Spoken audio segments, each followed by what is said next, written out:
Bienvenidos a todos ustedes. Vamos a continuar con nuestra meditación acerca de la peligrosa y amenazante ideología de género, así se conoce.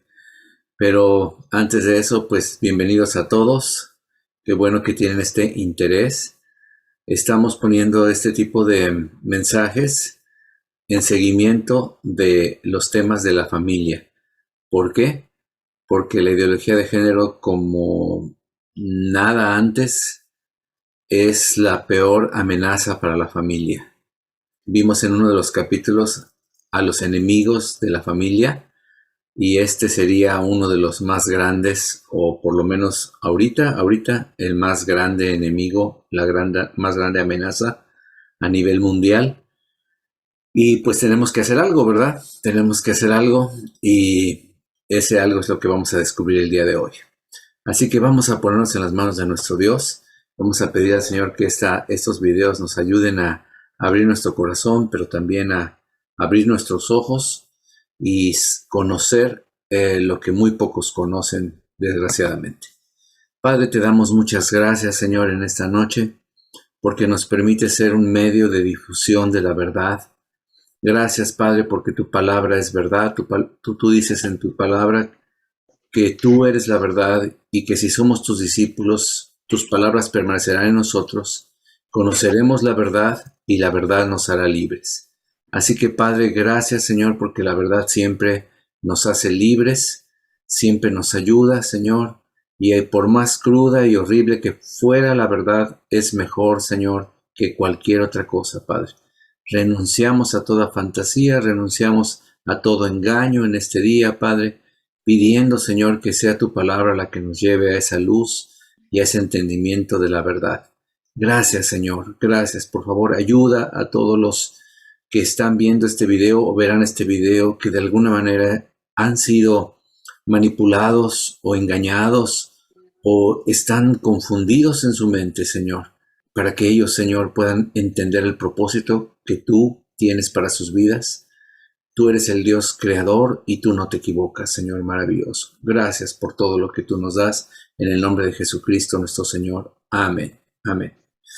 Bueno, pues tenemos varios videos que compartirles y nos quedamos a la mitad de un video tremendo del doctor César Vidal. Pero antes de ese quisiera yo compartir otra cosita, otro video diferente, ¿verdad? Como una introducción.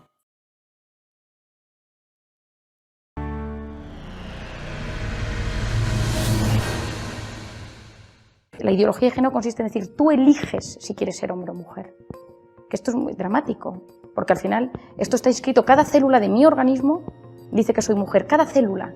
No es un trocito, mi mano, mis órganos sexuales, no. Cada célula de mi organismo está impregnada por esto. No existen 5 géneros, existen dos sexos, hombre y mujer. Y la ideología de género quiere implantar que una persona puede culturalmente elegir el sexo o el género que quiera elegir. Eso es una amenaza clara a lo que es la naturaleza del hombre, de la persona y de las cosas. Y por lo tanto, nada bueno puede sacarse. Para mí uno de los temas más dramáticos es que la ideología de género se ha instaurado en los colegios y en las escuelas y en los institutos. En los libros de texto, hoy en día, pues se recomiendan cosas como que hay que empezar a masturbarse desde pequeños, explicarles por qué la masturbación es buena. El otro día una chica me contaba que en su instituto le han enseñado a observar su cuerpo delante de un espejo con 10 o 11 años para que se descubra y aprenda a saber cómo es el placer sexual. Los niños pueden incluso introducírseles dudas sobre su sexualidad. ¿Sabes? Es decir, hacerles que confundan sus sentimientos y confundir situaciones de amistad con otro tipo de situaciones. Todo eso genera situaciones pues realmente equívocas. Lo que hace es confundir. La confusión genera ansiedad. Entonces, hay mucha ansiedad, angustia, ansiedad. La gente cada vez acude más al psiquiatra. Somos casi el médico, nos hemos convertido en el médico de cabecera. El primer fármaco empleado en nuestro país es un ansiolítico. Es decir, la sociedad está inquieta. La persona estresada es la persona que no tiene paz. Y es imposible que alguien tenga paz si no sabe cómo es, si no sabe lo que quiere. En una sociedad en la cual las leyes están encaminadas a desorientar al ser humano, es imposible que a la larga el ser humano consiga ser feliz. Realmente lo que está en crisis es el ser humano y en gran medida por culpa de la implantación generalizada de la ideología de género. Tratar a los niños y a las niñas como seres neutros sexualmente está produciendo también mucha incomprensión que está dando lugar a fracaso y abandono escolar. Si a los niños se les educa así desde pequeños, luego evidentemente mantener o pensar en poder mantener una pareja y un compromiso de cara al futuro con un matrimonio es algo casi impensable prácticamente. Van imponiendo el que se utilice los poderes públicos, especialmente las escuelas, para lograr esa visibilización de lo que llaman lo LGTBI, lesbianas, gays, bisexuales, transexuales e intersexuales. Y afirman que cualquiera que se oponga a esa visibilización somos homófobos, y el homófobo es alguien digno de ser perseguido. La ideología de género afecta a toda la legislación. Por ejemplo, el último plan de familia que ha aprobado el gobierno actual, pues es un plan en el que la palabra padre o la paternidad o la función paterna no existe. Si la mujer no necesita de un padre o de un hombre, sí lo necesitan los hijos. La ausencia de padre en el hogar está en la base de la inmensa mayoría de los problemas sociales actuales, desde la delincuencia, drogadicción, embarazo de adolescentes. En la pasada legislatura se aprobó en el Parlamento de Cataluña un proyecto de ley de igualdad y no discriminación de gays, lesbianas, bisexuales, transexuales e intersexuales, que sin perjuicio de que, por descontado, jamás un católico va a abonar una discriminación respecto de personas por determinadas circunstancias, constituye también un grave riesgo para la libertad ideológica. Si lo que dice el catecismo de la Iglesia Católica a partir de este momento no se va a poder decir en público porque puede incurrir en grave riesgo de ser objeto de sanciones administrativas, es obvio también que se ha producido y se produce un retroceso muy importante de la libertad ideológica, religiosa y de culto, ¿no? Cuando el yo quiero, el mero voluntarismo, se convierte en criterio para la política, para la legitimación de determinadas políticas, estamos en las puertas del totalitarismo. Porque el yo quiero no tiene límites. Pero si el criterio es el yo quiero absoluto, entonces no cabe ya ni democracia, ni humanismo, ni defensa de las libertades.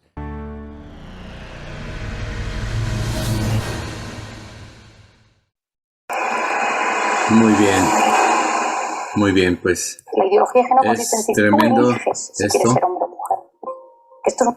es tremendo este tema, ¿verdad? Les pongo estos videos para que se den cuenta que no estoy teniendo la tendencia de que sean personas cristianas las que están hablando de esto. Quiero que ustedes se den cuenta que esto es algo generalizado y no somos los cristianos los que estamos únicamente en contra de esto, sino cualquier persona pensante, cualquier persona con 5 gramos de cerebro se da cuenta de la estupidez tan grande que significa la ideología de género. Si nada más se quedara en una ideología, en un pensamiento, no habría problema. Pero desafortunadamente se está implantando por la fuerza. Por eso no puede entrar la ideología de género a menos que un gobierno lo permita. Y cuando el gobierno es convencido y manipulado, entonces ya no hay límites para la ideología de género.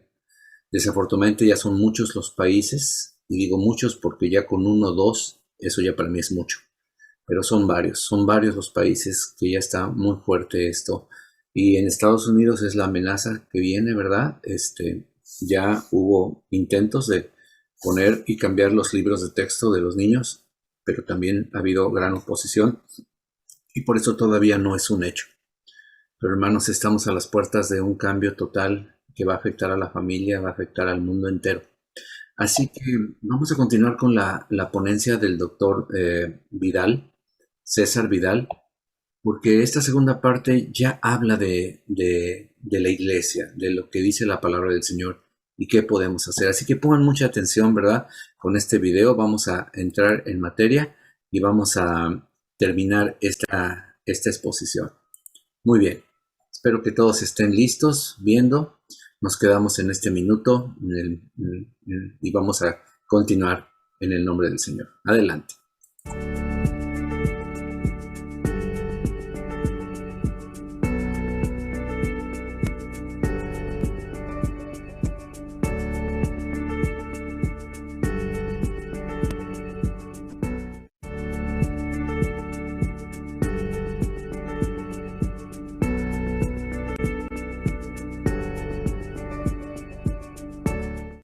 Segundo, no se dejen vencer por el miedo, porque todo esto asusta mucho. Y cuando eres maestro, y lo has sido durante 20 años, y de pronto tú no estás dispuesto a enseñar que los niños tienen vagina y las niñas tienen pene, y te dicen, pues de momento te vamos a suspender, pero que te decían la idea que lo mismo tienes que buscar otro puesto de trabajo, y estás en una edad en la que no es tan fácil buscar un puesto de trabajo y tu país lleva ya una década de crisis económica de la que no sale, evidentemente no es nada antinatural asustarse. No nos dejemos vencer por el miedo ni vencer por el temor. Acompáñenme al libro de Apocalipsis, donde aparece una referencia sobre la cual yo personalmente no recuerdo haber oído predicar nunca en décadas, pero que a mí me parece que es bien significativo. Apocalipsis, capítulo 21, contiene una descripción de los nuevos cielos y la nueva tierra, pero también del lago de fuego y azufre.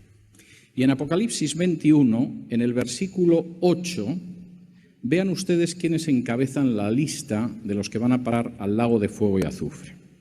Dice, pero los cobardes e incrédulos, los abominables y homicidas, los fornicarios y hechiceros, los idólatras y todos los mentirosos tendrán su parte en el lago que arde con fuego y azufre, que es la muerte segunda. La cobardía no me da la sensación de que sea uno de los pecados más fustigados desde nuestros púlpitos. Pero curiosamente, cuando Juan establece el listado de gente que va a parar al lago que arde con fuego y azufre, que es la muerte segunda, el primer lugar lo ocupan los cobardes y el segundo, aquellos que carecen de fe. No se dejen llevar por el miedo, porque nosotros creemos algo muy distinto. Si me acompañan al Salmo 118, aparece una descripción muy diferente. Dice así en el Salmo 118, y está hablando de una situación angustiosa, vamos a leer desde el versículo 5 lo siguiente. Desde la angustia invoqué a Jah, y me respondió Jah poniéndome en lugar espacioso. Jehová está conmigo, no temeré lo que me pueda hacer el hombre. Ahora, el autor del Salmo no quiere decir que era un personaje inconsciente, irresponsable y despreocupado, que ante una situación de peligro no percibía el peligro. Parece ser que percibía el peligro, pero con una enorme claridad. Tal y como dice el texto del Salmo, yo estaba en una situación de angustia y percibía que estaba en una situación como para angustiarme y preocuparme. ¿Y qué hice en medio de esa situación? Bueno, decidí ocuparme de cosas más espirituales que las cosas en las que estaba. Por si alguien piensa lo contrario, los directores no son los que dirigen generalmente los periódicos. Los directores suelen ser los que aparentan dirigir los periódicos y por encima siempre hay alguien que tiene que ver con la propiedad del periódico y que es quien realmente decide lo que se publica, el espacio que se le da o si algo no se publica. Y suele ser además gente que tiene una relación mucho más estrecha con los focos de poder de ese país. Lamento si alguien se está desilusionando mucho al saber lo que hay detrás de los medios de comunicación, pero los medios de comunicación son así a escala mundial. Y la persona que realmente dirige el periódico, que no es el director, me llama por teléfono y me dice que por echarme del periódico o para que no me eches del periódico, voy a cambiar mi punto de vista sobre la legislación del aborto que está impulsando, que es verdaderamente criminal, o sobre el matrimonio de homosexuales, que me parece una monstruosidad, o sobre la adopción de niños por parejas homosexuales, que todavía me parece peor, pues me puedes echar tranquilamente del periódico porque no voy a cambiar mi punto de vista. Y decidió no echarme, pero me podía haber echado. Ahora, hay muchas ocasiones en que nosotros tenemos que decidir si nos dejamos llevar por el temor, que es un temor a muchas cosas reales, o por el contrario, somos fieles a lo que tenemos que ser. Y eso a veces implica un precio, y a veces el precio es alto. Y si efectivamente creemos en el hecho de que mantenemos una relación personal con Dios evidentemente nuestra postura tiene que ser una postura de integridad. ¿Por qué? Tercero, tienen ustedes que recordar quiénes son. La carne en muy poco tiempo aguantaba algo más que el pescado, pero al cabo de un cierto tiempo esa carne también se estropeaba y la manera de aguantar la carne era salarla. Todavía la gente que venía al Perú en el siglo XVI desde España, lo que llevaba en el barco era pescado salado y carne salada porque podía aguantar la travesía del Atlántico. En algunos países sigue siendo así. Y Jesús dice, bueno, vamos a ver, a vosotros os preocupa que el mundo se esté corrompiendo a vuestro alrededor. Os preocupa que el mundo se está pudriendo. El mundo apesta de la situación de corrupción a la que ha llegado. Vosotros sois la sal para que la sociedad en la que vivís no se corrompa y no se pudra. Y si vosotros perdéis la función de ser la sal, si dejáis de ser la sal que evita que finalmente una sociedad acabe apestando por su corrupción, entonces no servís para nada. Os acabarán tirando y os pisotearán. Porque vuestra misión es la de ser esa sal que evita la descomposición y la corrupción. Y vosotros sois la luz del mundo. El mundo anda en tinieblas. Ellos pueden pensar que están iluminados, ilustrados y que van por el camino luminoso de la vida. Por cierto, aquí había un grupo que se llamaba Sendero Luminoso y era bastante tenebroso.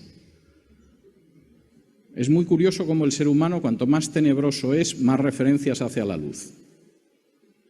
Y Jesús dice, si vosotros que sois la luz y que tenéis la luz, escondéis la luz debajo de un almud, que es el recipiente para medir trigo y cebada, y nadie ve nada, ¿de qué servís? No vais a aportar a la sociedad posiblemente otras cosas, pero tenéis dos funciones que tenéis que aportar y que son esenciales. No os quejéis de que el mundo está en tinieblas. Arrojad la luz de Dios sobre el mundo. No os lamentéis diciendo el mundo se corrompe, esto cada vez está más podrido, despide una peste a putrefacción terrible. No, sed la sal del mundo que evita que ese mundo se descomponga, porque esa es nuestra misión. Y si no somos capaces de salar la sociedad en la que vivimos, no merecemos nada más que ser echados al suelo y que nos pisoteen, no cumplimos ningún otro papel. Pero ser sal y luz significa estar evitando la corrupción de ese mundo e implica estar iluminando ese mundo. Y por si alguien no lo sabe, no hay manera de utilizar la sal si la sal no sale del salero. Lo sabe cualquiera que ha tenido que echar sal a un plato de sopa. El problema es que en muchos casos nosotros conservamos la sal en el salero. Y cuando vemos que la sociedad que está a nuestro alrededor muestra los primeros signos de que se corrompe y se pudre, entonces todavía tenemos una tentación mayor de encerrarnos en el salero. Pero si nosotros no actuamos como sal, no merecemos más destino que el de ser pisoteados. Y si en vez de irradiar la luz que hemos recibido del Señor, lo que hacemos es cubrir esa luz y ocultarla porque hay que ver cómo se lo van a tomar, o me van a tomar por un fanático, o van a decir que soy homófobo, o lo que sucede es que en última instancia soy un intolerante, pues el mundo se quedará sin luz, porque no hay otra luz. Jesús nos dice, vosotros sois una de las luces que circulan por el mundo. Si no comunicáis la luz del Evangelio, pues ya recibirán la luz de Buda, o recibirán la luz del libro de Mormón, o recibirán la luz de la meditación trascendental. No, Jesús dice, sois la luz del mundo.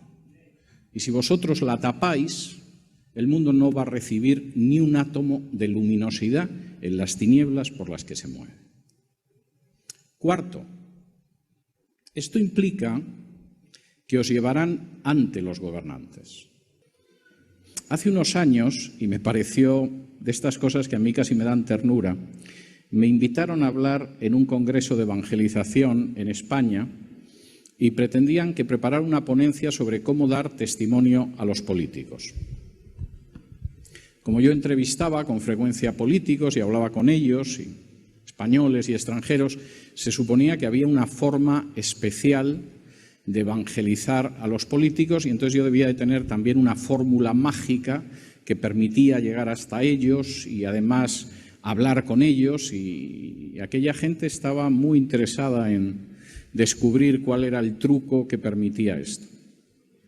Y tuve que decirles dos cosas. Primero, el mensaje de salvación es igual para uno de esos pobres que van vendiendo gaseosas en medio de la calle que para el presidente de la nación. Y el que no se ha dado cuenta es que no ha comprendido el Evangelio.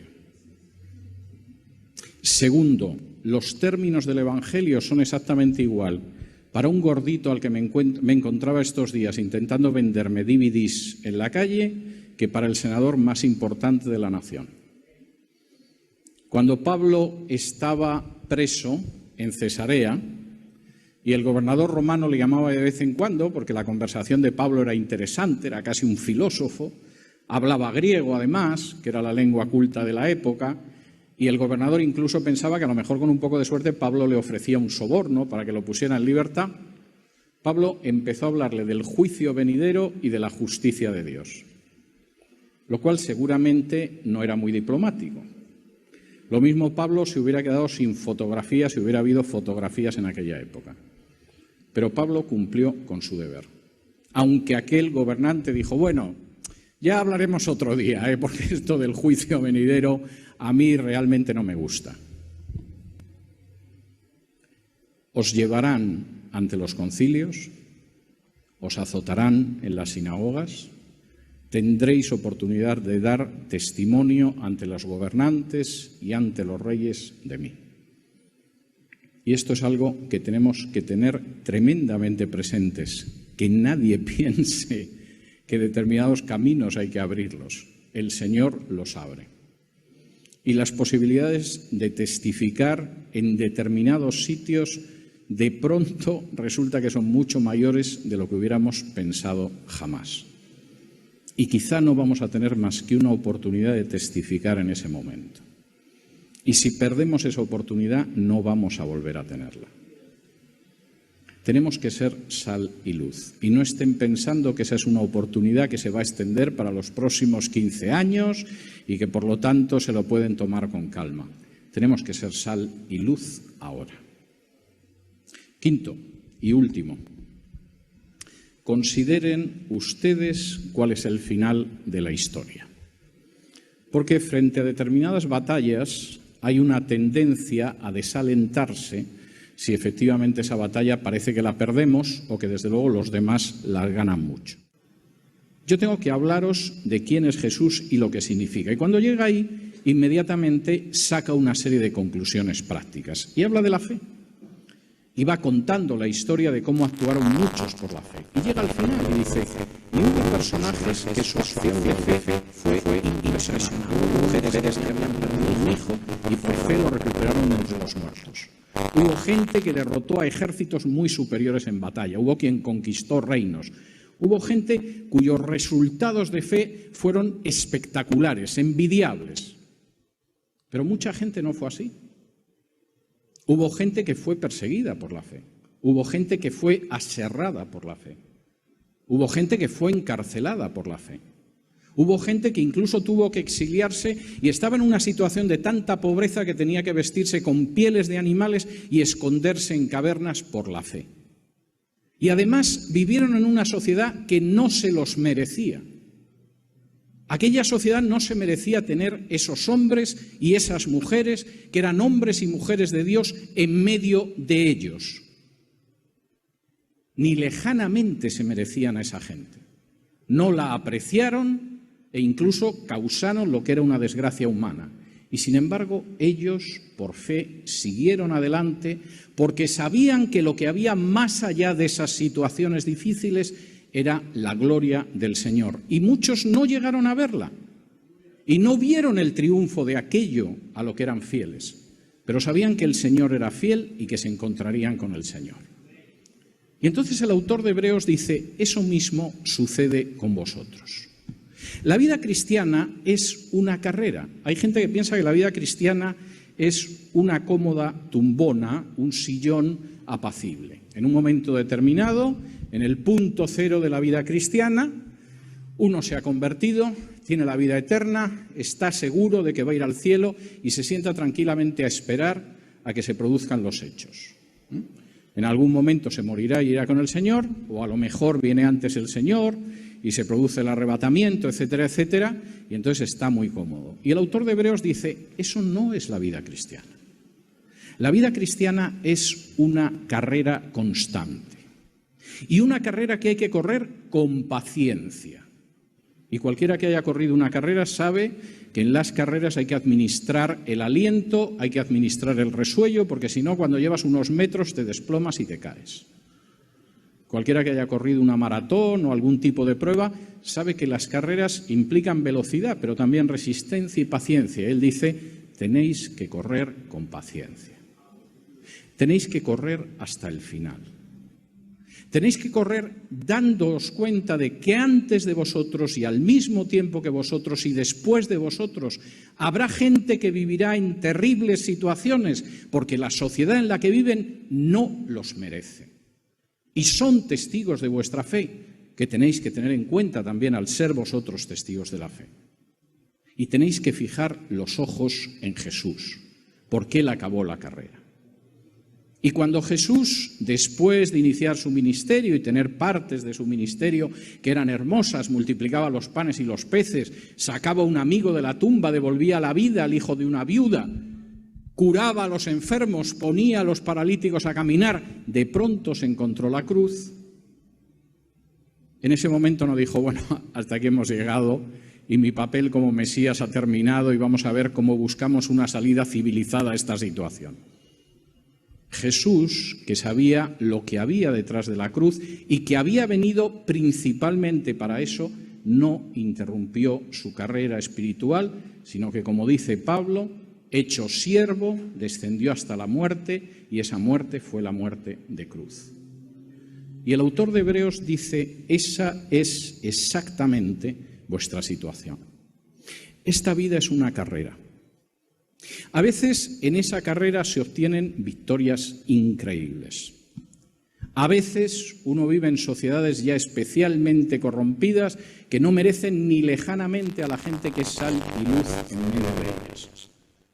A veces hay un éxito en nuestros propósitos. A veces que hay que seguir huyendo vestidos con pieles de animales y escondiéndose en cuevas. Pero en cualquiera de los casos tenemos que fijar nuestros ojos en Jesús y seguir corriendo con paciencia hasta el final. Hace 2 días, en el curso del campus literario que estuve impartiendo durante esta semana, en la parte de cineforo que teníamos toda la tarde, estuvimos viendo la película Amazing Grace sobre la vida de William Wilberforce, que fue el gran libertador de los esclavos negros en Inglaterra. Cuando Wilberforce empezó a hablar de que la esclavitud era una institución inicua, absolutamente intolerable, no solo desde una perspectiva cristiana, sino desde una perspectiva humana, la mayoría de la gente consideraba que no estaba bien de la cabeza. Los más benévolos pensaban que en última instancia era una persona de buen corazón, una persona sensible, de buenos sentimientos, que disparataba, pero en fin, era bueno. Esto que a veces oyes, el hermano o la hermana tal, son buenos, ¿no? Dicen tonterías, pero en fin, tiene un buen fondo. Y mucha gente pensaba que efectivamente Wilberforce tenía un buen fondo, ¿no? Era un buen hombre, se compadecía de los esclavos, pero ¿cómo vas a cuestionar el tráfico de esclavos? Si el tráfico de esclavos es un conjunto de beneficios para la sociedad y de derechos. Hay una propiedad privada sobre el esclavo ha costado un dinero. ¿Cómo vas a perjudicar a una persona que ha invertido en un esclavo y ha puesto su dinero en un esclavo? Y por supuesto la mayoría pensaba que quizá lo de Wilberforce en un mundo utópico, ideal, podía tener un sentido, pero en la realidad era algo que no se mantenía. Y durante décadas Wilberforce, de manera insistente, fue presentando propuestas para acabar primero con el tráfico de esclavos y después con la esclavitud. Y lo que inicialmente era un esfuerzo a solas fue encontrando eco en otros cristianos. bautistas, metodistas, los cuáqueros siempre habían sido antiesclavistas, de manera que lo apoyaron desde el primer momento. Incluso hubo algunos políticos no especialmente morales, pero que pensaron que quizá la causa era posible, que se fueron sumando a él, y en un momento determinado primero se produjo la abolición del tráfico de esclavos y después la abolición de la esclavitud. Hoy en día, en todo el planeta, salvo en algún sitio perdido y caracterizado por la barbarie, a nadie se le ocurre que sea lícito y moral que existan esclavos. Tenemos absolutamente asumido que es inmoral. Incluso miramos hacia atrás en la historia y decimos cómo pudo haber un momento en la historia de la humanidad en que consideráramos que era lícito que un ser humano fuera propiedad de otro ser humano, igual que lo puede ser un perro, una vaca o una oveja. Nos avergonzamos de aquello y nos alegramos de haber superado esa situación, pero no recordamos cómo era esa situación. Nosotros vivimos en un mundo donde de pronto algo tan criminal y tan antinatural como que una madre dé muerte al hijo que lleva en su seno se ha convertido en un derecho que, por supuesto, si criticas vas a tener enormes críticas sociales. Vivimos en un mundo donde, de hecho, atacar a la familia se ha convertido incluso en una muestra de tener una especial ilustración y una especial inteligencia. Vivimos en un mundo donde es normal burlarse de lo más sagrado como muestras de una especie de atraso mental y de atraso cultural. Y sueño con un mundo en el cual nosotros o nuestros hijos veremos el final de un intento tan absolutamente totalitario y destructivo como la ideología de género vergüenza, sin terminar de entender cómo alguien en su día llegó a imponer eso en una sociedad tras otra. Y en cualquiera de los casos, yo tengo claro que si yo lo veo, o lo ve la generación siguiente, o no lo llega a ver, mi vida tiene sentido solo si soy sal y luz.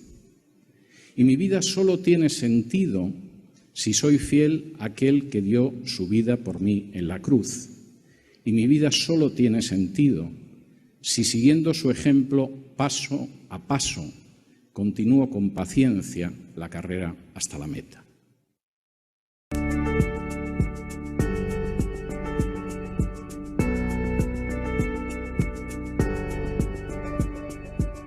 Muy bien, muy bien.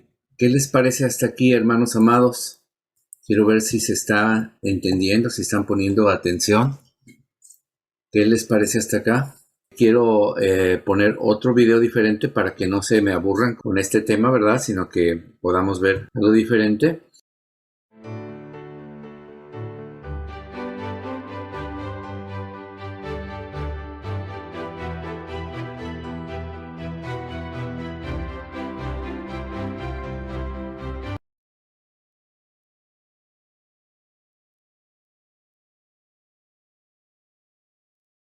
Hoy visitaremos la Universidad de Södertörn y preguntaremos a los estudiantes si lo que se dice ser ciertamente lo es.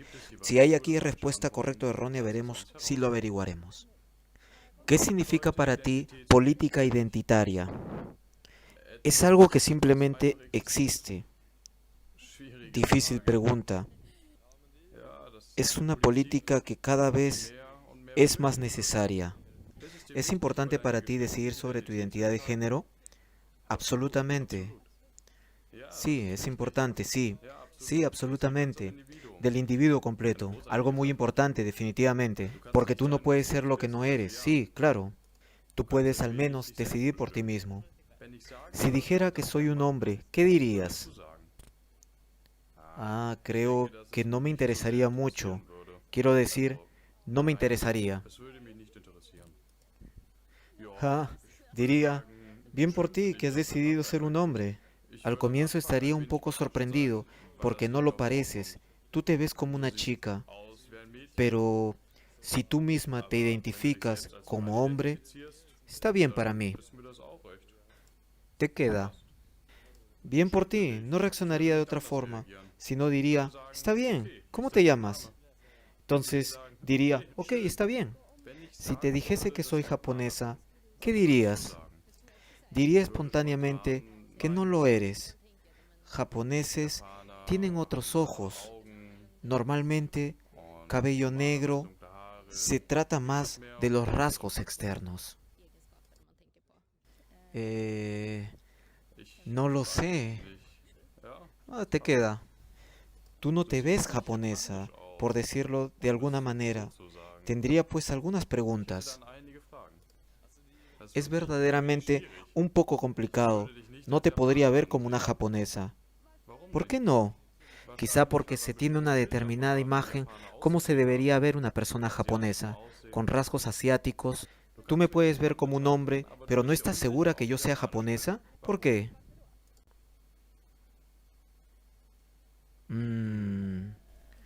Pero yo puedo ser un hombre. Sí, pero no de forma concluyente. Pero si dices que eres un hombre, diría ok. Identidad de género es una cosa interna y tiene poco que ver con tu procedencia. Pero que tú seas japonesa o no, se puede ver. ¿Pero me veo como un hombre? No, no como normalmente. No te ves así. Si te digo que soy un gato y quiero ser tratado como tal, ¿qué dirías? Hay personas que han logrado llegar hasta ese extremo.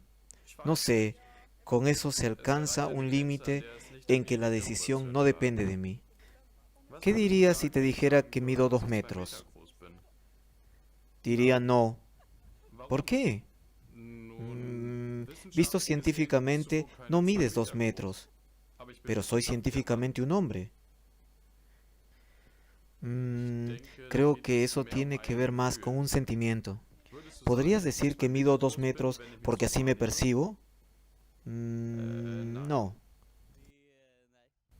Quizá debería, pero lo encuentro muy difícil. Pienso que está bien si crees que mides 2 metros. ¿Dirías que me equivoco al decir que mido 2 metros? Si tú lo crees, seguramente, pero no creo que midas 2 metros. ¿Qué dirías si dijera que soy una niña de 7 años? Eso no resultaría bien. Es una pregunta que no me había hecho. Como quieras, pero pensaría, ¿estás bien?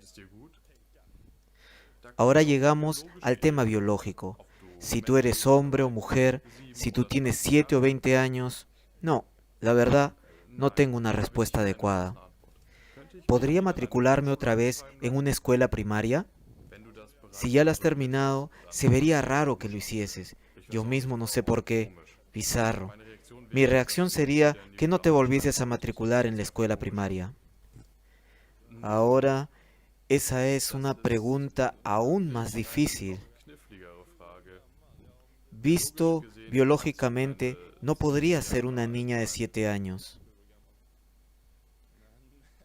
Entonces, ¿soy biológicamente un hombre?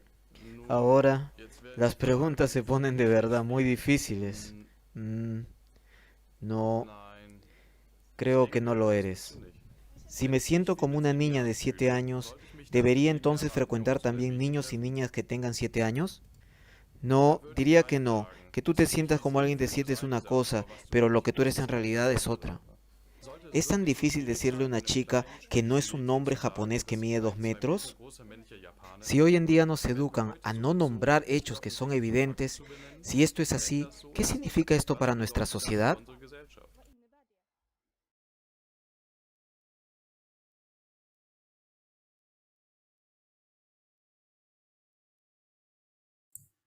¿Qué opinan? ¿Es un buen ejemplo? Está de locos. Parece que estamos en un mundo al revés. Totalmente una locura.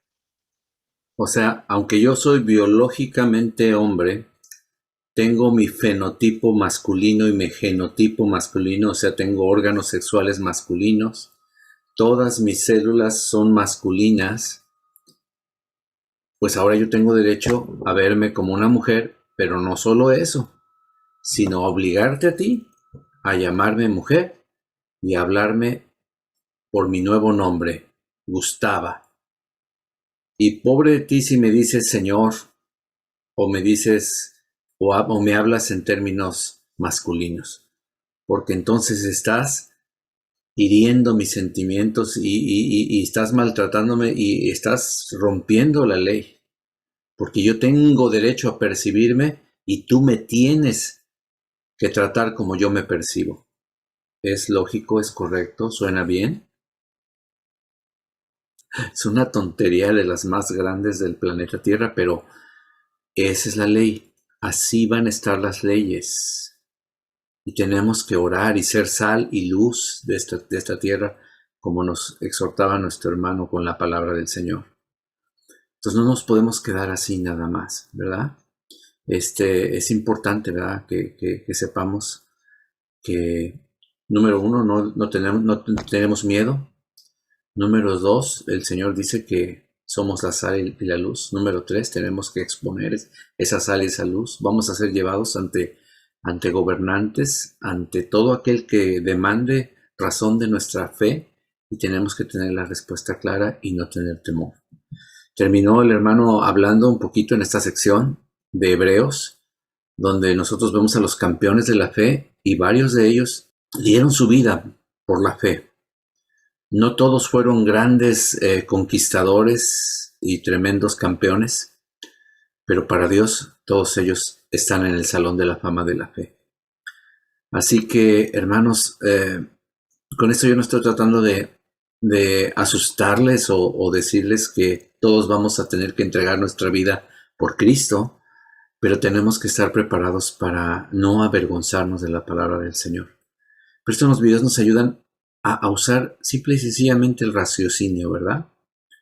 Yo tengo derecho a percibirme como un niño de 5 años. Significa que estoy enfermo mental y pues bueno, es una enfermedad. Yo tengo derecho a estar enfermo, sí, pero no tengo derecho a obligarte a ti a tratarme como un niño de 5 años. Entonces, ese es el punto, hermanos. Y pues ahora hay hombres adultos que se autoperciben como niñas de 5, 6, 7 años. Y no solamente eso, sino que hay familias, matrimonios que decidieron adoptar a esa niña de 7 años. Imagínate eso, hermano. En algunos lugares ya está permitido casarte con tu mascota, tener relaciones sexuales con un animal, lo cual en la Biblia está prohibido completamente y es una abominación delante de Dios, y por esas abominaciones el Señor ha derramado juicios tremendos para muchas naciones. Pero en nuestros ranchos desde hace mucho tiempo, hombres y mujeres se ayuntan con animales. Así que, hermanos, me decía un hermano muy amado, a los 10 años, Gustavo, yo sin saber, me inducieron en la pornografía, pero no en la pornografía normal. La persona que me indujo de 14 años, él no sé dónde encontraba o dónde conseguía las revistas. El primer impacto de pornografía que vino era pornografía con animales, sexo con animales.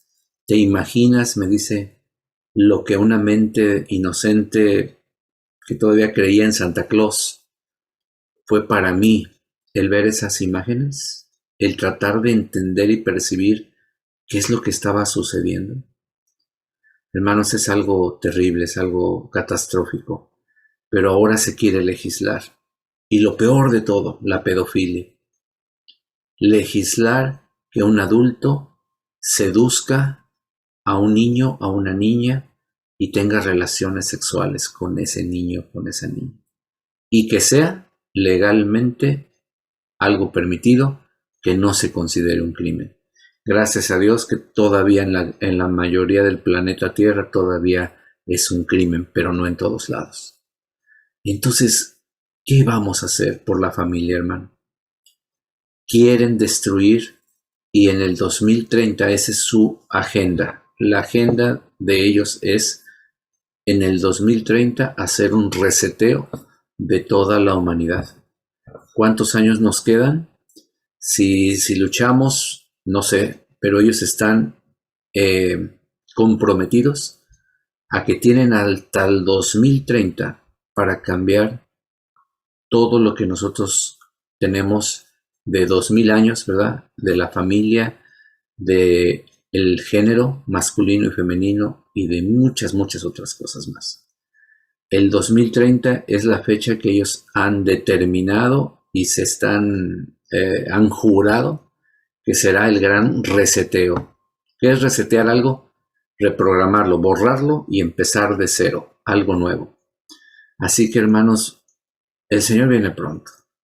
Tenemos que ser sal y luz. Muchos de ellos Dios quiere salvarlos. Muchos de ellos Dios quiere salvarlos. Y nuestras familias necesitan más que nada un evangelio bíblico, no un evangelio emocional, pero también un evangelio valiente, ¿verdad? Así que sigamos viendo qué nos tiene el video que dejamos inconcluso. Vamos ahí, adelante. Él ya terminó su ponencia. Ahora está contestando preguntas de la concurrencia. Ahí donde está el video son puros pastores y esposas de pastores, tengo entendido. Su lectura sobre la irrupción del presidente Trump en Estados Unidos como la antítesis del sistema gay y otros desde la perspectiva escatológica. Hay una o dos personas más que me preguntan sobre Trump. Dice, la persecución de Donald Trump y su línea conservadora, ¿de qué manera puede afectar sobre el tema gay y aborto? Y en esta misma dice, en el Perú tradicionalmente la Iglesia Católica ha sido el baluarte de la defensa del matrimonio heterosexual, con el nuevo Papa y su pensamiento casi liberal que acontecerá en el futuro. Bueno, me voy a detener primero en Donald Trump. Yo no soy ni trumpista ni antitrumpista. Sí es verdad que ya en octubre anuncié públicamente en un artículo de prensa que lo más seguro era que Trump iba a ganar las elecciones. Y lo hice también en algunos programas pocos días antes de las elecciones, en distintos programas de televisión en Estados Unidos. Como estarán por YouTube, se puede comprobar, y para mí era claro que había muchas posibilidades de que Trump pudiera ganar las elecciones. Por cierto, en uno de los programas fue el programa de Jaime Bailey, que es compatriota de ustedes, y que me dedicó casi el programa entero 2 o 3 días antes de las elecciones, y yo comenté que podía ganar Donald Trump a pesar de tener casi todo en contra. Vamos a ver. Yo no creo que Donald Trump sea cristiano, es decir, puedo equivocarme, quizá lo es, yo no creo que lo sea, pero sí creo que es patriota, sí creo que él tiene una visión más o menos equivocada o más o menos acertada, que busca fundamentalmente lo mejor para su país. El resto de los países le importan más bien poco, pero yo también creo que votamos a los políticos para que hagan lo mejor para nuestro país, no para que arreglen el otro extremo del mundo. Y el hecho de buscar lo mejor para su país hace que él choque con la agenda globalista y que choque con los lobbies abortistas y que choque con el lobby gay. No por razones de tipo moral, yo no creo que le impulsen razones de tipo moral o de tipo espiritual, pero sí por razones de patriotismo. Es decir, no se puede dar dinero público a una industria que se dedica a exterminar a millones de norteamericanos en el seno materno. Y eso ya no es una consideración de carácter cristiano o de carácter moral, sino que es simplemente una consideración casi de sentido común. Es decir, el contribuyente no va a dar dinero que en vez de ir a salvar vidas va a destruir vidas por millones. Eso es intolerable y una de las primeras cosas que hizo fue acabar con las subvenciones a Planned Parenthood, con lo cual va a tener a los abortistas enfrente suyo durante todo el mandato. Esa es una cuestión. En relación con el lobby gay, la tesis de Donald Trump, que él lo ha mencionado varias veces, es que cree que tanto en ese tema como el del aborto, los estados son los que tienen que legislar. Entonces, igual que en Estados Unidos el matrimonio varía de un estado a otro, hay estados donde es más fácil divorciarse que en otros, hay estados donde si tú vives con una señora o un señor 2 años, aunque no estés casado, al cabo de 2 años es como si estuvieras casado, lo que allí llaman el common law wife, la esposa de derecho común, y esto es una herencia del derecho romano, lo que los romanos llamaban el matrimonio por uso. Es decir, ya si llevas tanto tiempo, es como si te hubieras casado, porque esto ya se supone que es algo serio, esto no es una aventura de fin de semana, etc. La idea de él es que también el tema del aborto y el tema de los matrimonios lo decida cada estado. Esto está provocando una enorme tensión porque va a significar un golpe enorme para la legislación abortista en muchos estados. Por ejemplo, en el sur de Estados Unidos, sin ningún género de dudas. Y, lógicamente, eso provoca situaciones de tensión que van a durar, yo me imagino, que hasta el final de su mandato. Ahora, insisto, yo no creo que sea por razones espirituales ni por razones morales, pero creo que son por las razones prácticas de una persona que ama a su país y que considera que el aborto y la agenda de género y otras agendas son una lacra y una desgracia para cualquier nación. Es mi análisis al respecto. Me preguntan por el Papa Francisco.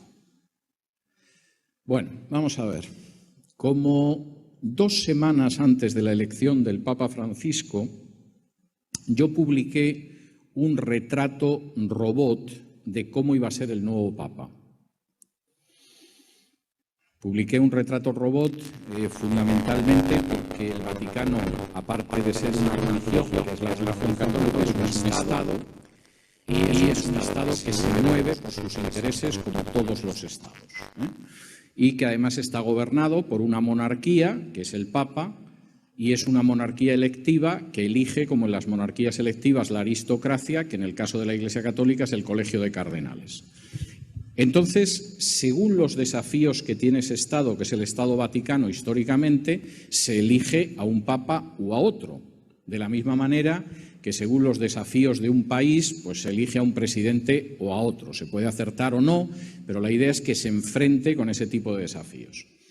¿Qué decía yo en mi retrato robot de cómo iba a ser el Papa? Yo decía, solo puede haber 2 posibilidades. La primera posibilidad es que si el Papa no está claro para los cardenales cuál va a ser, van a escoger a un italiano como Papa de transición para que les dé un tiempo para escoger un Papa que dure. Si tienen claro cuál va a ser el Papa va a ser un hispano que no sea étnico y que intente frenar el avance de las iglesias evangélicas y llevarse bien con las dictaduras de izquierdas. Y voy a intentar explicar por qué todo. Primero, hispano, porque la única parte del mundo donde la Iglesia Católica sigue teniendo mucha influencia en la población, no solo en cuanto a la economía, a la sociedad, a la política, sino en la población, es Hispanoamérica. Es decir, en África y en Asia la Iglesia Católica tiene una presencia testimonial, en muchos países hay más evangélicos que católicos. En Europa la Iglesia Católica tiene una enorme influencia social y política, pero no entre la masa de la gente en general, y la única parte del mundo donde conserva esa influencia es Hispanoamérica. Y además es una influencia que ha retrocedido mucho en los últimos 40 años por el avance de las iglesias evangélicas. Luego va a ser un hispano, pero tiene que ser un hispano que no sea étnico.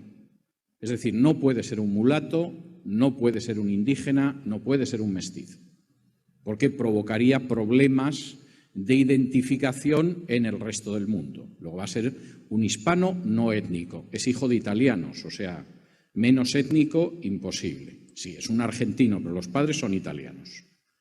Podían haber sido españoles perfectamente, es decir, no tiene una gota de sangre negra, de sangre indígena, ni cosa parecida.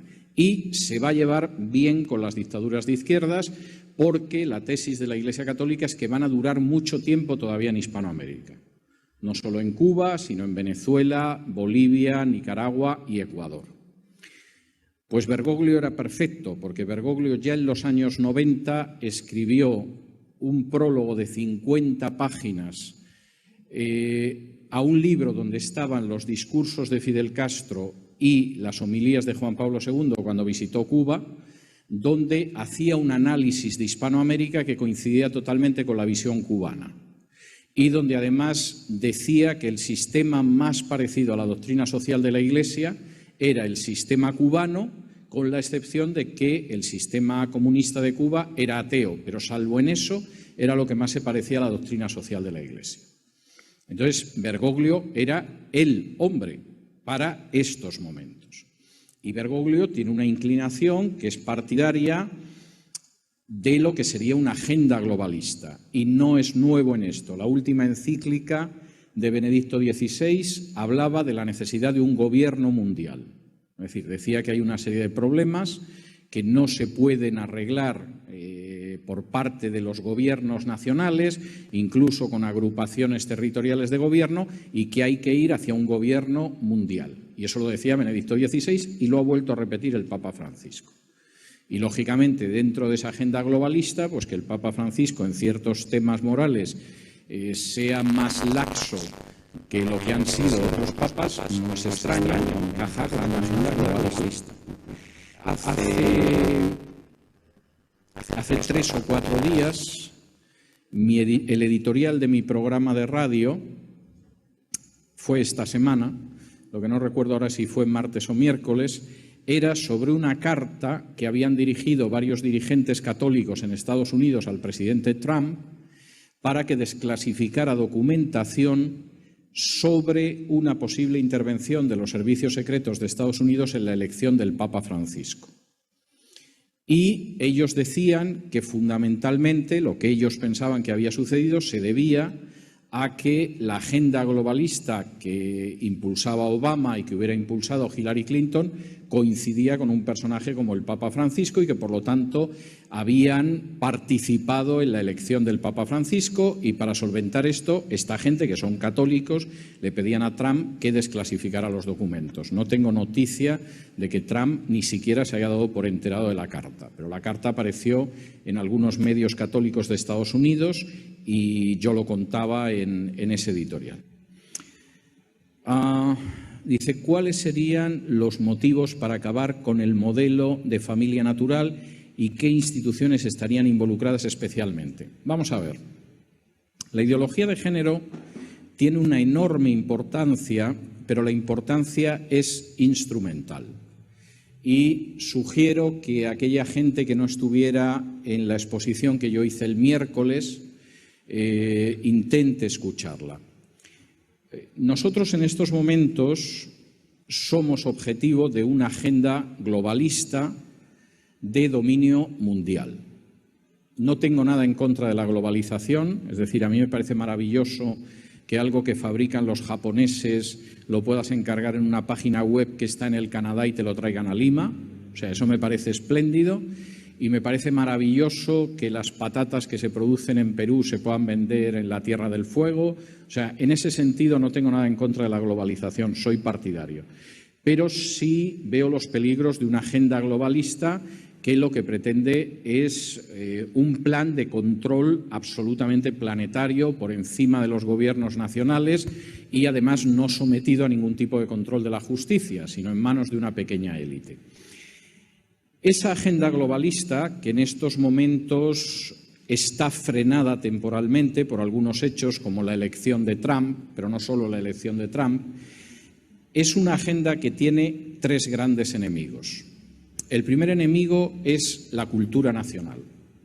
Mientras haya una identidad cultural y una cultura nacional, es muy difícil someter eso a una agenda globalista. Es verdad que la música con la que bailan los jóvenes aquí es la misma música con la que bailan los jóvenes en Australia o en Buenos Aires o en Vancouver, y que hay un gran avance en la globalización de esa cultura, pero aún así siguen existiendo diferencias de cultura. Y la idea es ir liquidando esas diferencias culturales porque es más fácil dominar a una masa que no tiene una identidad clara de carácter cultural. El segundo obstáculo es la familia. Y es la familia por la sencilla razón de que la familia, que es algo natural, aguanta a todo. Es decir, si en estos momentos el Perú desapareciera como nación, las familias seguirían aguantando, como aguantaron cuando llegaron los españoles y arrasaron el imperio inca. Es decir, la familia aguanta todo. La desaparición de naciones, la caída de imperios, las guerras mundiales. Es decir, la familia es una institución natural, pero que además tiene una capacidad de resistencia tremenda frente a las mayores catástrofes. Es más, ante grandes catástrofes, a muchas personas el único refugio que le queda es la familia.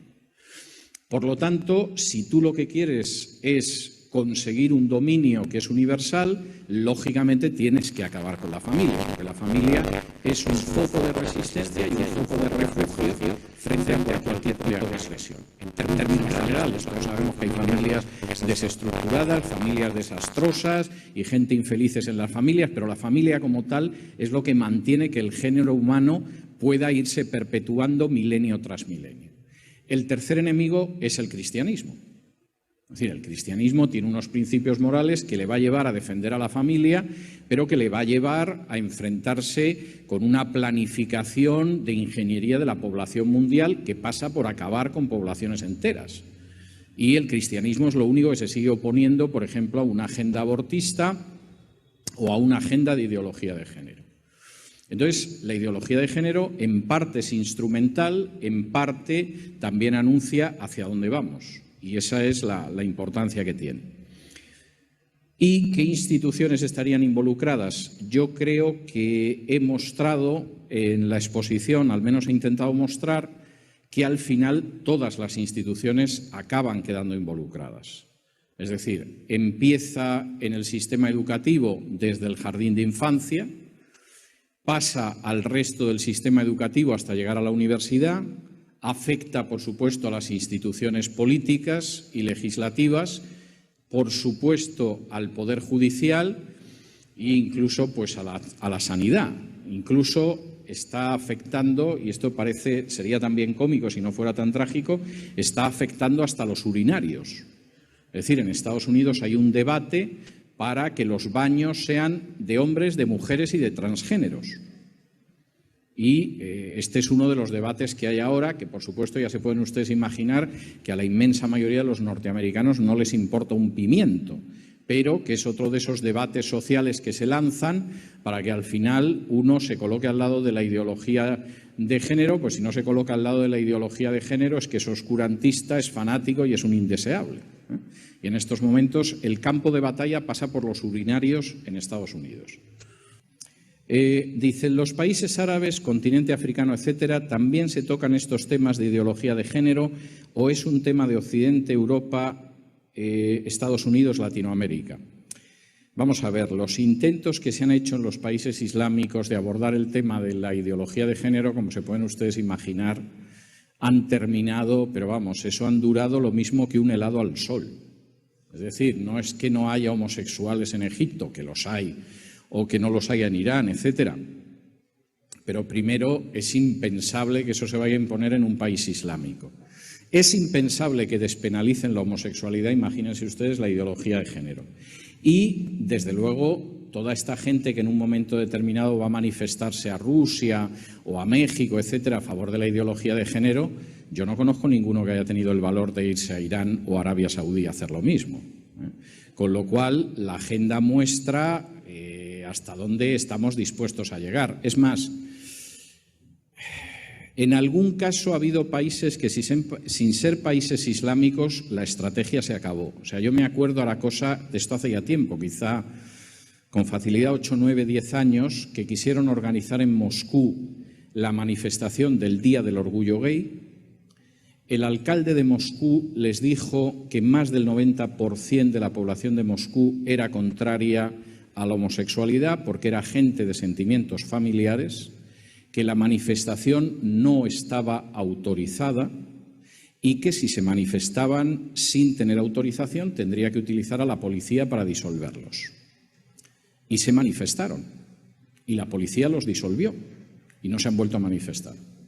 Es decir, la agenda funciona en la medida en que el Estado pues, está dispuesto a dejarse amedrentar.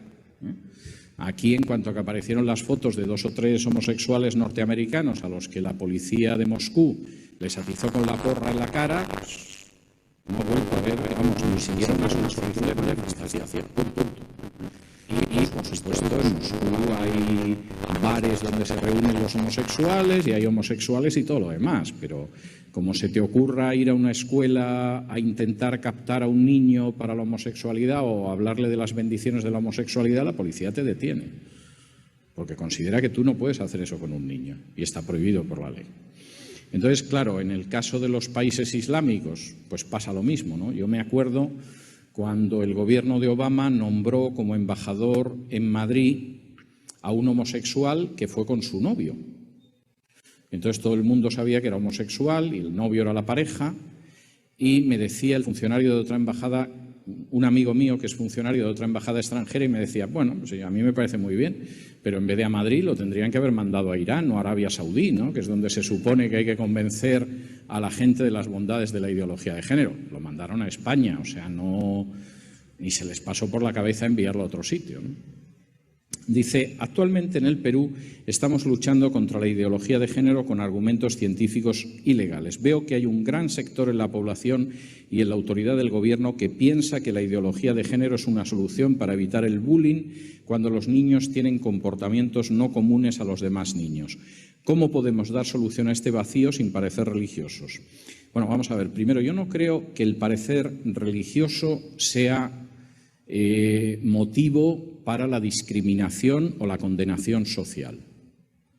Es decir, puede serlo el parecer avaricioso, el parecer estafador, el parecer envidioso, el parecer soberbio, pero el que una persona dé la apariencia de que tiene unas creencias espirituales, no veo por qué tenemos que aceptar que sea motivo de que el resto de la gente los mire mal.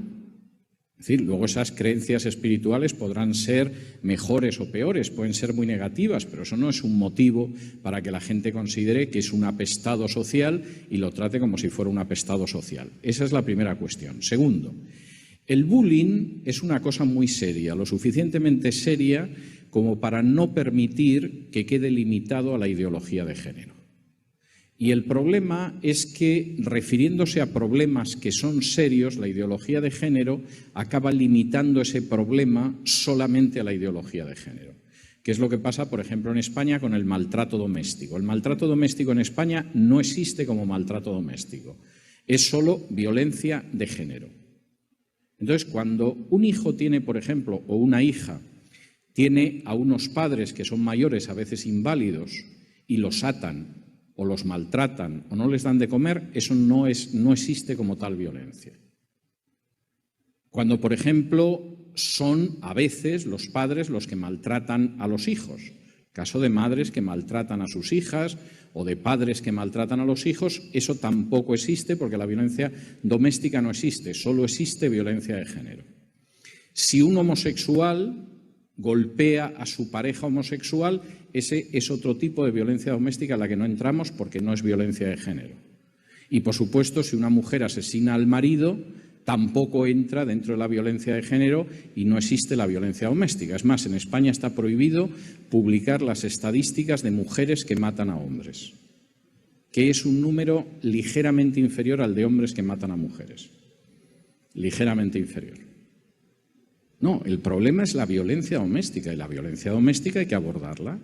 Y hay que ver a los padres que maltratan a los niños y a los hijos que maltratan a los padres y a las parejas que se maltratan entre sí. Y cuando ese problema se reduce solo a la ideología de género y solo a hombres que maltratan a mujeres, pues hombre, habrá gente que se sentirá muy satisfecha porque eso confirma su visión de ideología de género, pero se está causando un enorme daño a la sociedad porque se está ocultando capas de violencia que son todavía mayores que esa. Y con el bullying de los niños pasa igual.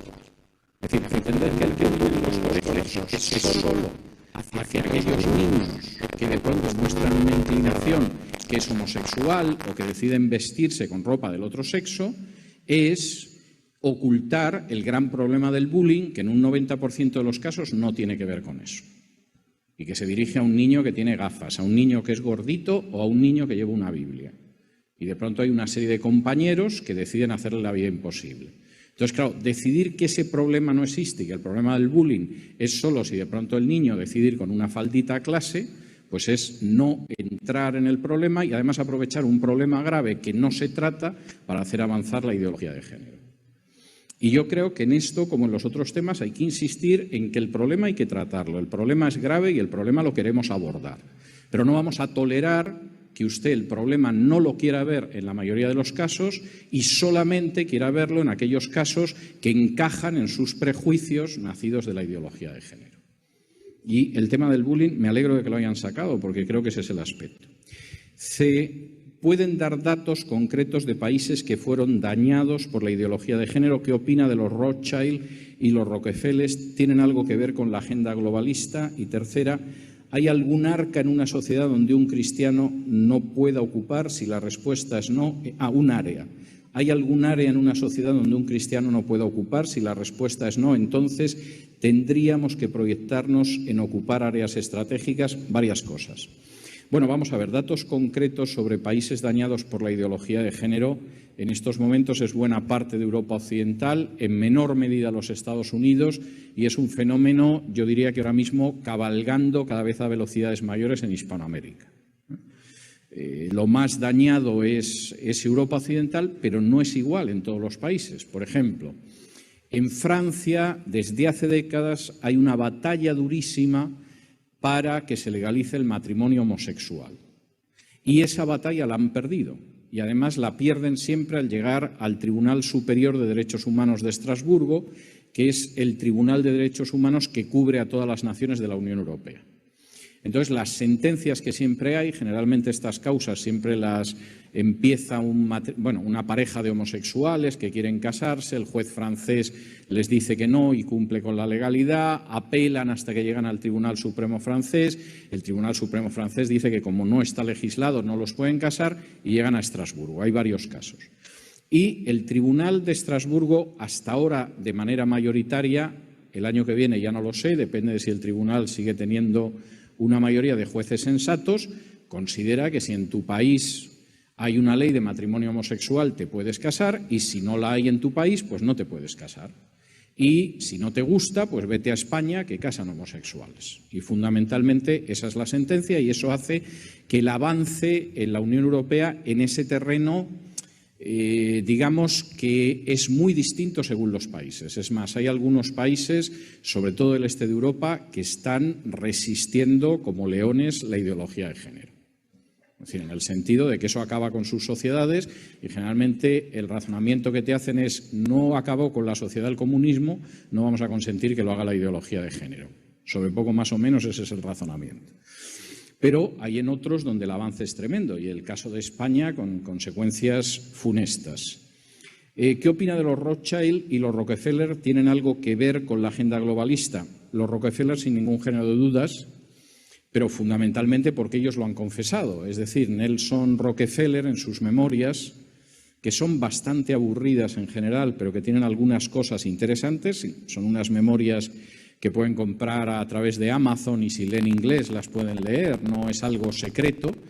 Hay un momento que dice, hay gente que me ha acusado de trabajar para una agenda globalista que estuviera por encima de los gobiernos y que condujera a todo el mundo hacia una especie de líder internacional de carácter socialista. Y dice, y esa acusación es verdad, es a lo que he dedicado mi vida.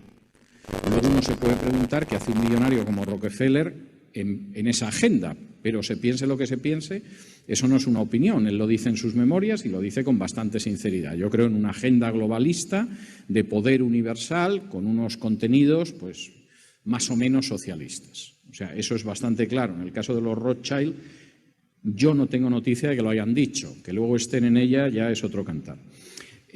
Hablando de áreas en una sociedad que un cristiano no pueda ocupar. Hombre, vamos a ver, yo creo que hay áreas en una sociedad que un cristiano no puede ocupar. Yo no creo que un cristiano deba estar en el narcotráfico, y es un área en la sociedad, no creo que deba dedicarse a la trata de blancas.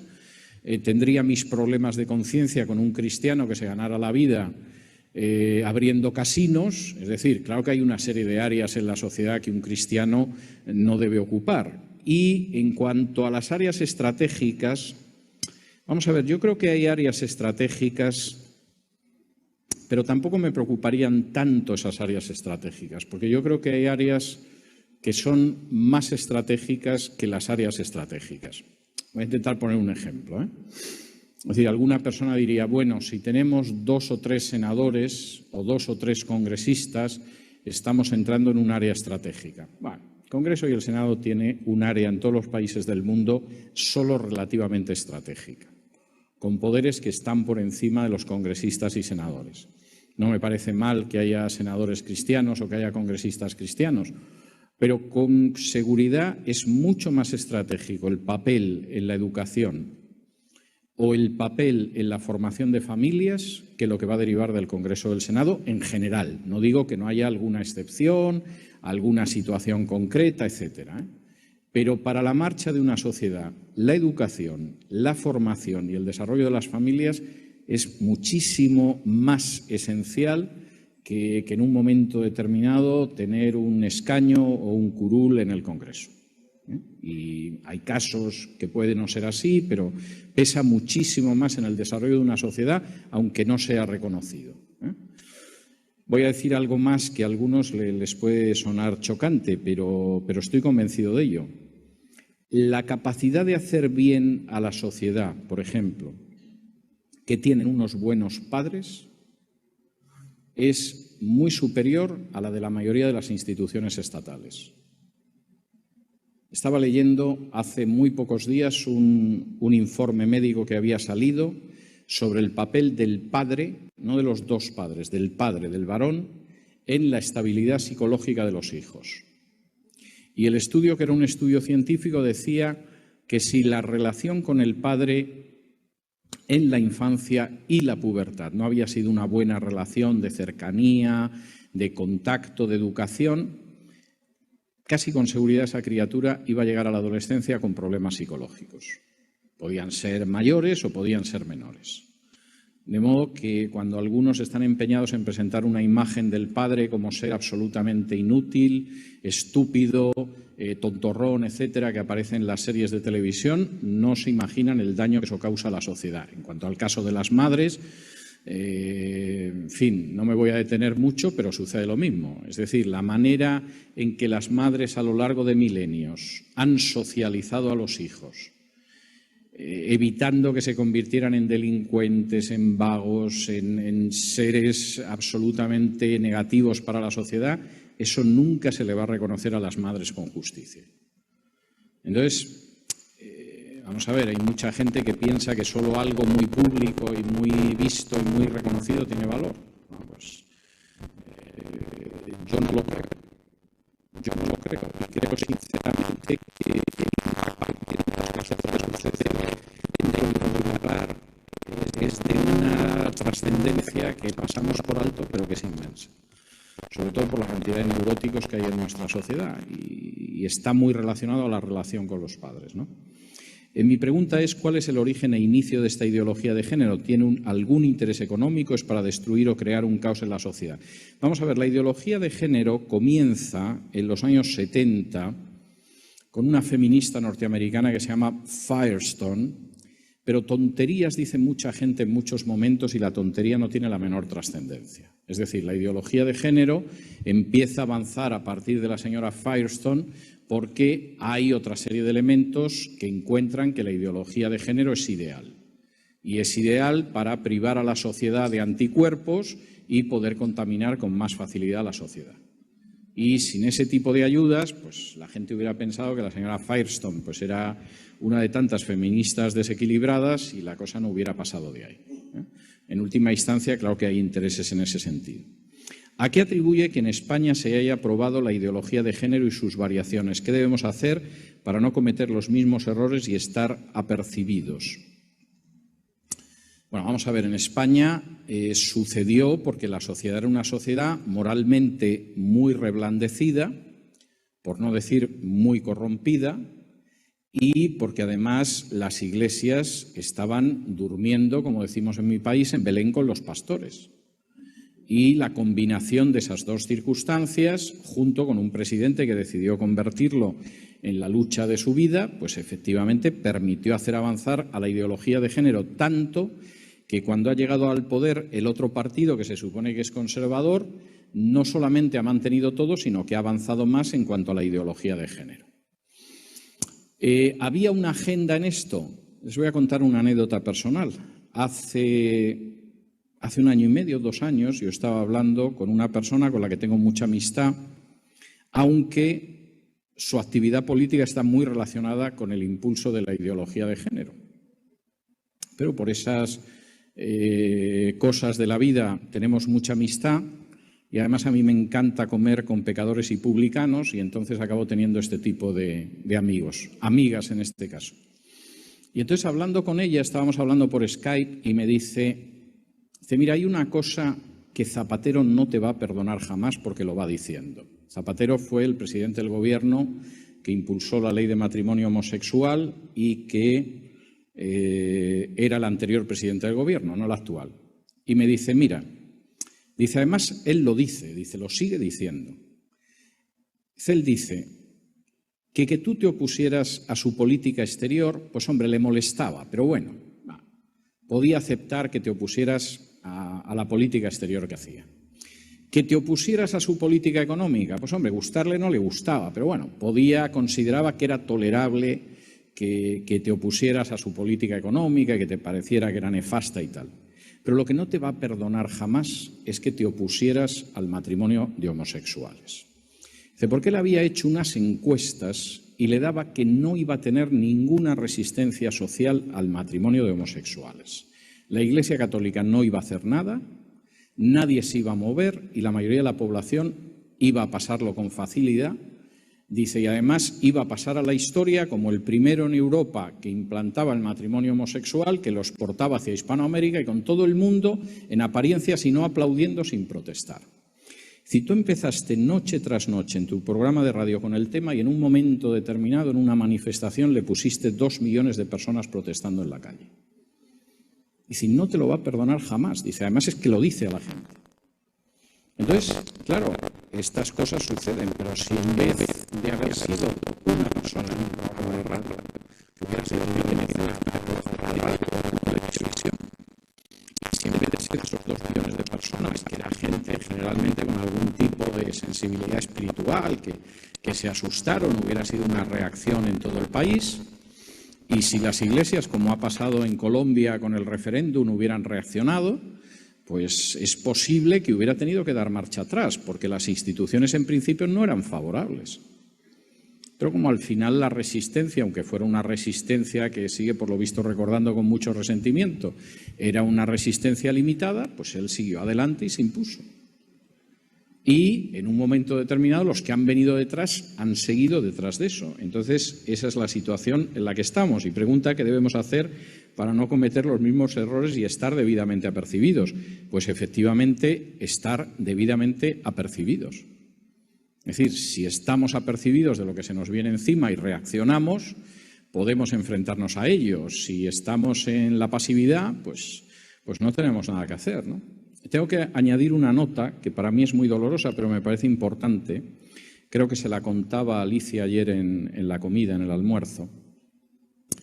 Vamos a ver, Zapatero era muy malo, pero tampoco era tan estúpido como aparentaba. Entonces, él se dio cuenta de que con las confesiones religiosas minoritarias tenía que llevarse bien, para poder decir en última instancia que si había una oposición al matrimonio homosexual, pues bueno, era la Iglesia Católica, que ya se sabe cómo es, pero ni los judíos, ni los evangélicos, ni los musulmanes se iban a oponer. Y entonces creó una fundación, por supuesto con dinero público, que daba dinero a judíos, evangélicos y musulmanes. No era mucho dinero, o sea, no es que fueran 30 monedas de plata, pero vamos, tampoco crean ustedes que era mucho más. Y eso permitía mantenerlos silenciados en estas cuestiones. En el caso de los judíos, hombre, además los judíos en España en su mayoría son conservadores, el matrimonio homosexual no les entusiasmaba, pero vamos, ellos están en otras cosas. En el caso de los musulmanes vieron una gran oportunidad con el matrimonio homosexual, porque el cálculo que hicieron era que si el matrimonio era monógamo y heterosexual, y se rompía por el lado heterosexual, se podía romper por el lado monógamo. Y el mismo día que se aprobó en el Congreso el matrimonio homosexual, ellos solicitaron la legalización de la poligamia. En el caso de los musulmanes no les gustaría, pero vieron una gran oportunidad para otro tipo de cosas y persisten en esa batalla. En el caso de los evangélicos fue terrible. Por ejemplo, un conocido mío, que es un pastor en Andalucía, escribió con fondos de esta fundación del gobierno una historia de los protestantes en Andalucía. Y cuando él acaba de escribir esta historia de los protestantes, la fundación del gobierno lee el libro y le dice que ese libro no se puede publicar tal y como está porque hace una referencia negativa al matrimonio de homosexuales, a José Saramago, que era un escritor comunista portugués, y a Joaquín Sabina, que es un cantautor español. Y que el libro se podía publicar con ese dinero, pero tenía que quitar esas referencias. Este amigo mío, que era pastor, debió de hacer un cálculo de los beneficios que daría a la población española publicar una historia de los protestantes andaluces y quitar algo, y lo quitó. Pero aún así, cuando lo volvió a pasar, en la fundación le dijeron que lo que tenía que hacer era recoger todos los ejemplares del libro, que el libro no se podía publicar y que incluso se había enviado ejemplares del libro como donación a bibliotecas, que todos los ejemplares tenía que recogerlos. ¿Cuál no sería el espanto cuando además recibió una llamada de la cúpula de Ferede diciéndole que recogiera el libro cuanto antes? Porque había otros 2 proyectos que el gobierno tenía que liberar el dinero, y hasta que no se recogiera el dinero, el gobierno no iba a dar dinero a esos 2 proyectos. Claro, si al final el trato que tenemos en estas situaciones pues es que aceptar el dinero que te da el gobierno para que te estés callado y censures tus libros, y no crearle demasiados problemas por esa frase que decía ese gran filósofo que se llamaba Elvis Presley, que era: tú rascas mi espalda y yo rasco la tuya, pues seguramente vas a vivir una vida más agradable en relación con el gobierno, al menos de momento. Pero evidentemente el papel de sal y de luz y de intentar arrojar luz en medio de las tinieblas y evitar la corrupción de la sociedad no lo vas a cumplir jamás. Y en España pues es la situación a la que llegamos. Entonces, ustedes que están al inicio del proceso, pues ya verán lo que hacen al respecto. ¿Se tiene cifras de niños que han cambiado de sexo en España? Yo no creo que haya habido un solo caso de niños que hayan cambiado de sexo en España. Y el caso de adultos que hayan cambiado, lo que pasa es que lo pueden cambiar. Es decir, ahora mismo un niño te dice de pronto que quiere ser Manolita y es Manolito, y teóricamente ni los padres se pueden oponer. Y ha aparecido en prensa algún caso, pero yo no tengo noticia todavía de ningún caso de cambio de sexo, aunque es legal. Y en el caso de adultos sí conozco casos y, por supuesto, el gobierno regional corre con los gastos de la operación de cambio de sexo. Si la ideología de género se impone, ¿qué podríamos hacer como padres? Miren, no se pregunte qué va a hacer si pesca la gripe, procure no pescar la gripe. O sea, esa es la primera fase. Procuren que no se imponga. Vamos a suponer que lamentablemente en un momento determinado se impone. ¿Qué tendrían que hacer, por ejemplo, en el terreno educativo? En mi programa de radio, que pueden ustedes seguir a diario en cesarvidal.com, los 3 últimos miércoles, yo los miércoles tengo una sección de casi 1 hora con una psicóloga, y los 3 últimos miércoles ha estado hablando de la ideología de género. Había gente que escribía y yo le pedí que lo abordara, y entonces durante los 3 últimos miércoles ha grabado unas 3 horas y media sobre ideología de género. Y en una de las intervenciones ella comentaba que posiblemente si la ideología de género acaba imponiéndose en el sistema educativo, vamos a tener que ir hacia soluciones como el homeschooling, es decir, la educación en casa, o crear instituciones educativas que sean evangélicas. Entonces, lo ideal es que no lleguemos a esa situación, que exista una libertad en nuestras clases y en nuestras aulas, que puedan ustedes llevar con tranquilidad a sus niños a una escuela pública o una escuela privada, aunque no sea cristiana. Pero si desgraciadamente llegamos a ese punto y a un profesor, si no enseña la ideología de género, lo pueden suspender o incluso quitar el trabajo, y a un niño, si no recibe determinadas enseñanzas y realiza determinadas prácticas, lo pueden sancionar, pues tendremos que pensar o bien en ir hacia el homeschooling o hacia instituciones educativas evangélicas o hacia las 2 soluciones.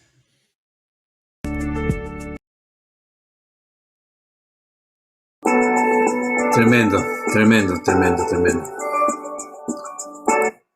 Bueno, gloria a Dios. Estuvieron muy buenas las preguntas, claro, estamos hablando de que esto se predicó, creo que fue en el 2020, así que pues tendría que estar actualizado al 2021, ¿verdad?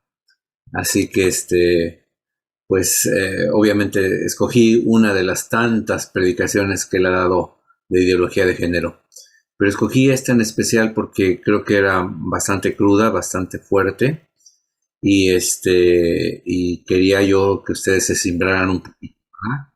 Y que lo vieran esto con la debida seriedad.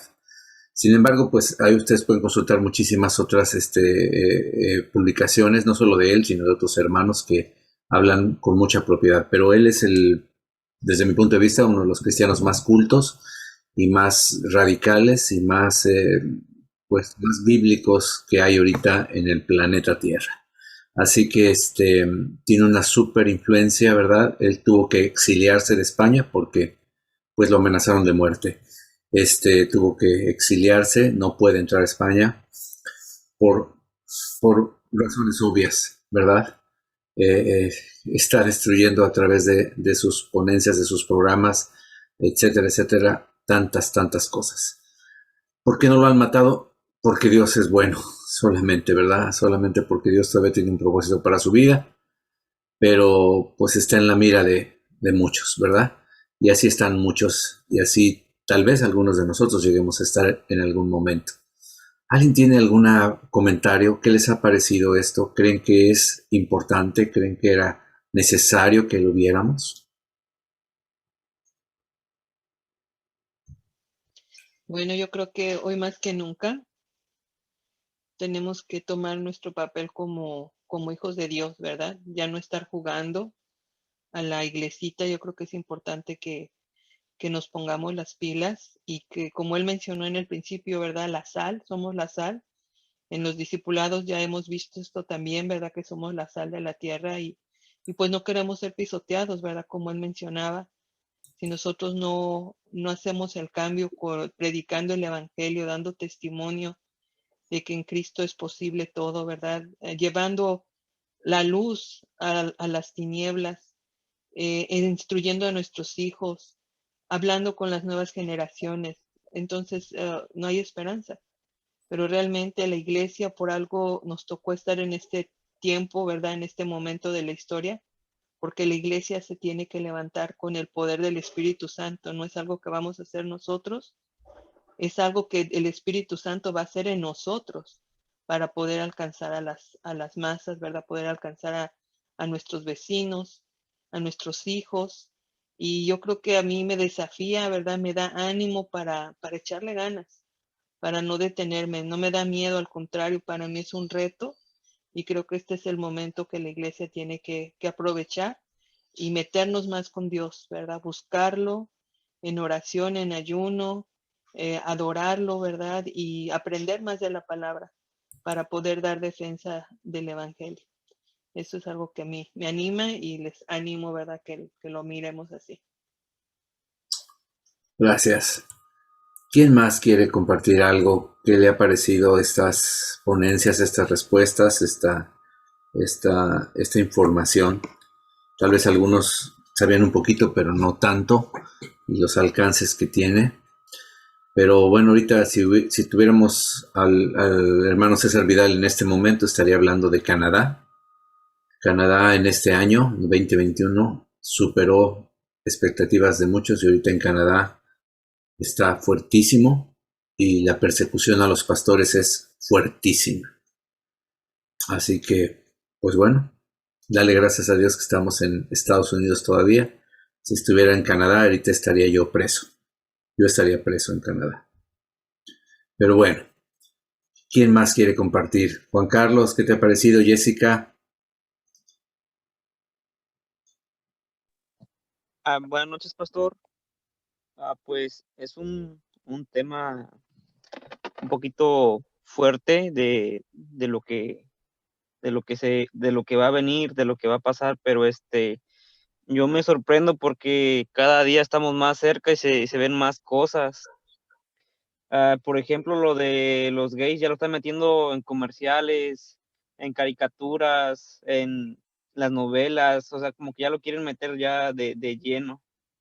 Entonces ya están invadiendo ya cada vez más y más, y es lo que estaba platicando con Jesse. Digo, me da miedo llegar al 2030 o ver de qué son capaces de hacer. La verdad me da miedo, pero tenemos que tener la confianza en Dios y ser fieles a Él sobre todas las cosas. Amén. Y pues yo creo que al enemigo tiene que darle miedo de lo que nosotros somos capaces de hacer, ¿verdad? Lo que la iglesia es capaz de hacer, y tenemos el Espíritu Santo con nosotros, ¿verdad? Así que gracias, Juan Carlos, pero sí es un poco de pensarse, ¿verdad? Juan Carlos tiene un niño pequeño y un niño que viene en camino, y yo creo que él está pensando en sus hijos. Yo estoy pensando en mis hijos y en mis nietos, ¿verdad? Sobre todo mi nietecito, qué mundo le espera, bendito sea Dios. Pero aquí estamos, ¿verdad? Educándolo, y cada vez que vemos lo que él ve, si sale alguna cosa en una caricatura, luego lo cancelamos, luego le hablamos, luego lo ubicamos, y cuando ya entienda más, ¿sabes qué, hijo? Eso es mentira, aquello es mentira, aquello es una mentira, y esto es lo que dice la biología, esto es lo que dice la medicina, esto es lo que dice la palabra de Dios, esta es la realidad. Y estar ahí, y no podemos distraernos, hermanos, no podemos distraernos.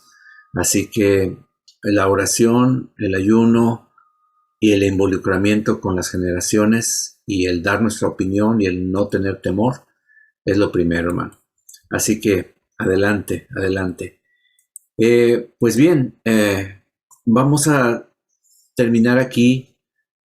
Tengo algunos otros videos para mandárselos, para que los podamos ver, para que ustedes los vean, pero no queremos hacer muy largo este tiempo. Vamos a hacer una pausa en nuestros seminarios de familia, de matrimonio y familia, porque mi esposa y yo sentimos usar los jueves para orar.